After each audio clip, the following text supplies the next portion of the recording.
Welcome to episode 169 of 10 Minute Record Reviews. This time I'm going to talk about Bad Company's 1974 debut album, Bad Company. And here's the original US pressing, gatefold with the actually kind of heinous soft focus band portrait, kind of emo looking hairy dudes in the center there, but great music inside. Bad Company, of course, featured half of the lineup of the band Free, the singer Paul Rodgers and the drummer Simon Kirke. And it's kind of interesting to compare and contrast Free and its evolution to Bad Company and the other influences into this band. Free, of course, had a distinctive sound all their own, that sort of bluesy, rootsy, garagey kind of sound with Paul Kossoff's very earthy Gibson tone really forward in the mix, and all of it played, or for the most part anyway, at a really deliberately slow pace. Bad Company, although like Free, still very much in the category of heavy rock, are much more up-tempo, much more upbeat in their feel, kind of a more pop-oriented band.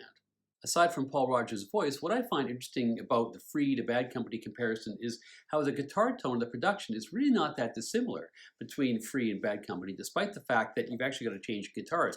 You've got Paul Kossoff in Free, and Mick Ralphs, who previously been in Mott the Hoople, is in Bad Company. Ralph's work on Mott the Hoople, at least the studio versions, doesn't sound at all like Free, and really doesn't sound much at all like his work on this record.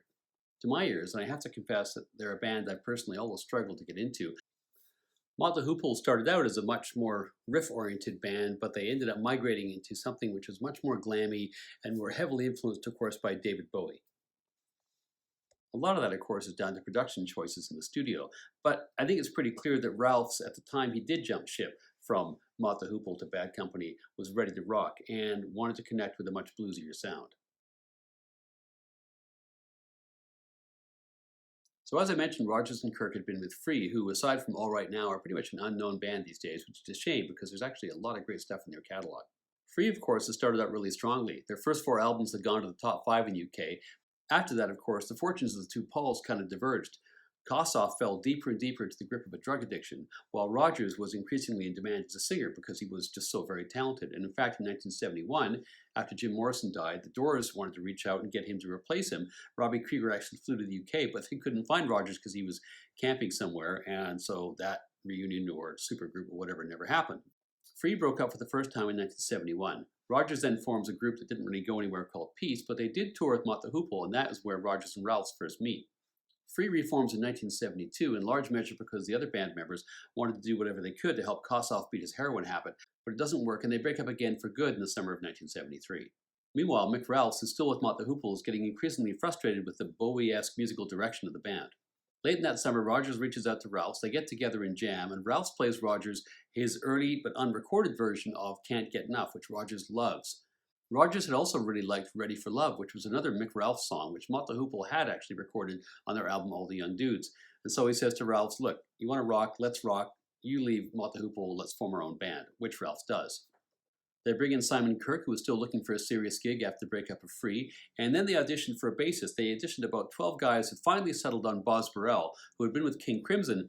Burrell, like Ralphs, was another guy who really wanted to rock at this point and was getting frustrated with the musical direction of his own band. He'd played on King Crimson's studio album Islands. That particular lineup of King Crimson, of course led by Robert Fripp, was a pretty argumentative group, and during the tour, one band member, it's not known if it was Burrell or not, said, all this music is airy-fairy shit. Anyway, they stayed together for the tour, but eventually Fripp fires everybody and then takes Crimson in some other of their myriad directions, so Burrell's looking for a gig.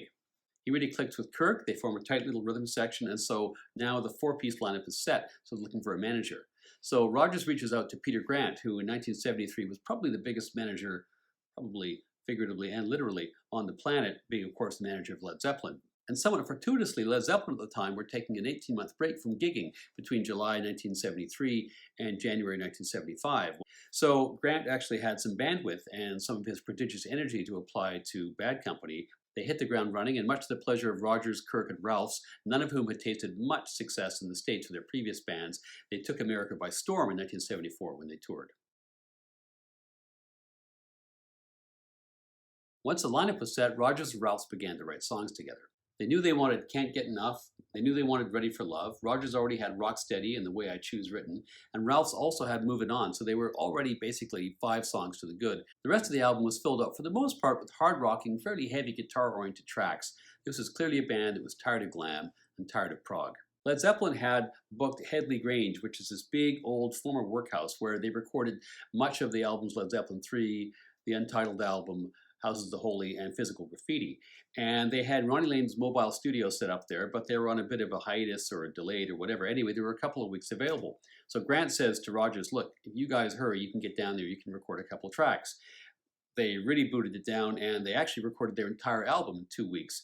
Using all that Headley Grange had to offer, they recorded in a bunch of different places in the house, much as Zeppelin did as well, too. The drums for When the Levee Breaks, of course, are famously recorded in the stairwell there, and Bad Company used that stairwell, they used the living room, they recorded out in the fields, all over the property. The album is self-produced by the band, but the work of Ron Nevison, the engineer, who previously worked with The Who and Thin Lizzy, is, I think, really critical because he gets his fabulous sound out of the rhythm section, particularly the drum sound, very, very distinctive, and just sets the whole feeling of this band really from the very first notes. The album starts with Can't Get Enough, which of course is a Mick Ralphs song, and this is much more upbeat than anything in the Free catalog.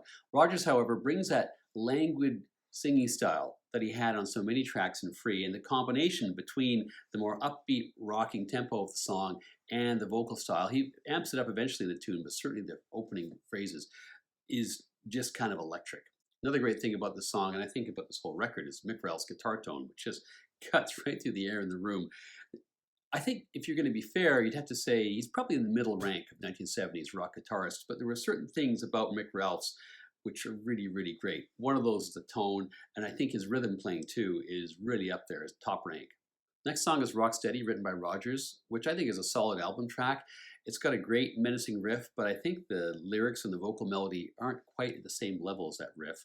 Next song is Ready for Love, written by Mick Ralphs, which of course had been already recorded by Mott the Hoople on All the Young Dudes. A comparison here I think is inevitable because I think it's probably the heaviest, crunchiest tune in the whole Mott the Hoople catalog. However, Mick Ralphs isn't as strong a singer as Paul Rogers. I don't think the key change in the Mott the Hoople version works very well, and the production too is much, much busier in the Mott the Hoople record. This version starts as a beautiful mid-tempo ballad and then has this great, hard-driving rhythmic chorus. It's also the first chance for Burrell to shine on bass. They ditch that key changey, bridgey, whatever it is out of the Mott the Hoople version, and instead have this pre-chorus which expertly builds tension before that lovely release of that down and dirty chorus. The last song on this side is Don't Let Me Down. By my count, there are about 20 pop songs with this title. The Chainsmokers' Don't Let Me Down is a bit too emo. The Beatles is a little shouty and angsty for my taste. So, given the talent on here, the lane is open for this to be the best Don't Let Me Down ever. Unfortunately, it doesn't quite get to that level. It's a little bit repetitive. I think it's basically a song that doesn't have enough ideas in it. It's missing a hook or two. So if you're scoring along at home, I think we can put this in the second quartile of Don't Let Me Downs. Side 2 starts with the song Bad Company, which of course puts the band Bad Company in rarefied company along with Black Sabbath, Iron Maiden, Kool and the Gang, Motorhead, Bo Diddley, and Minor Threat, all artists who released an album named after their band that had a song on it named after their band. The song begins with a simple piano figure, and then Rogers is singing in that wonderful, almost effortless soul style he has. But for me, the real star of this track is Ralphs. Right from his entry here, the tone and substance of his playing is excellent, and the solo in the outro, I think, is probably the best one on the whole record. Next song is The Way I Choose, which is the first genuine ballad in the album. I think this song is really quite beautiful. It's one of those unheralded gems that rarely gets any kind of a mention when it's time to put together a compilation of the band. With the next song, we're back to upbeat rock and roll with Moving On, which charted as a single in the US. For me, this song is kind of indicative of some of the limitations of the band. It's very listenable, but it's kind of a generic rock and roll band on the road kind of song, which you've heard a lot of, and is kind of reflective of the limited imagination that sometimes plagued their writing.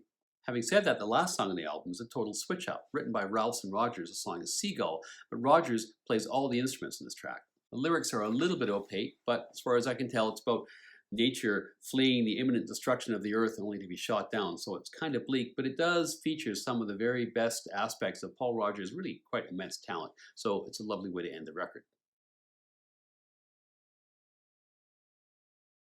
This record isn't cerebral, arty, or particularly innovative in an intellectual sense, but that was kind of the point. It was innovative when it came to remembering why so many people like rock and roll in the first place and stripping it down to its essentials. I find it immensely satisfying to listen to. It's an essential find for any hard rock collection, and I give it 4.5 out of 5 stars.